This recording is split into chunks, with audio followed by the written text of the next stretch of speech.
I got home from a business trip and noticed my slippers were still wet. I asked Mary if we'd had anyone over. She froze for just a second, then laughed it off. Come on, you know I'm terrible with people. I just like quiet weekends at home. Isn't that what you always said you loved about me? That I'm so low maintenance? I gave her a vague smile and waited until she left to go shopping. Then I went through the apartment, room by room. Someone had used my razor. A pair of pajamas in the closet had been worn. But the kicker? The box of condoms in the nightstand was completely empty. 2 days, 12 condoms. Guy had stamina, I'll give him that. I swallowed my anger and pulled out my phone. Get me all the security footage from our building for the past 2 days. And keep it quiet. Next day at work, the footage was already in my inbox. I clicked it open and scrubbed through. Clear as day. Time stamped down to the second. Starting 3 days ago, some guy had been coming and going from my place. A lot. The last clip was from an hour before I got home. The elevator opened. He stepped out with his arm around Mary's waist. They stopped right outside our door and kissed. Long, slow, the kind of kiss where you can't tell where one person ends and the other begins. Mary's hand slipped inside his coat. I'd never seen her like that. So eager. So hungry. I knew exactly who he was. Dean Gilbert, Mary's new assistant. I'd seen his resume. 25, fresh back from some program overseas. 6'1", with the kind of face that gets you places. The video froze on him kissing her neck. I closed the window and leaned back. That's when someone knocked. 2 quick raps. Come in. The door opened, and there he was, Dean Gilbert, in a fitted light gray suit that showed off his height, every hair in place. His eyes had that cocky confidence you see in young guys mixed with something lazier, almost smug.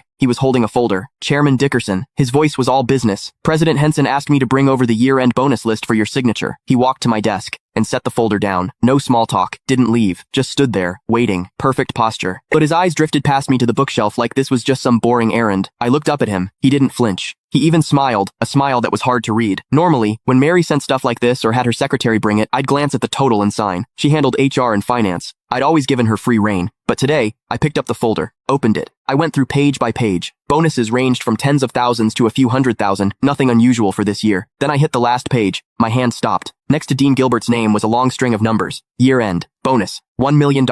And in the notes, +1 company BMW, 730 Lee, $1 million.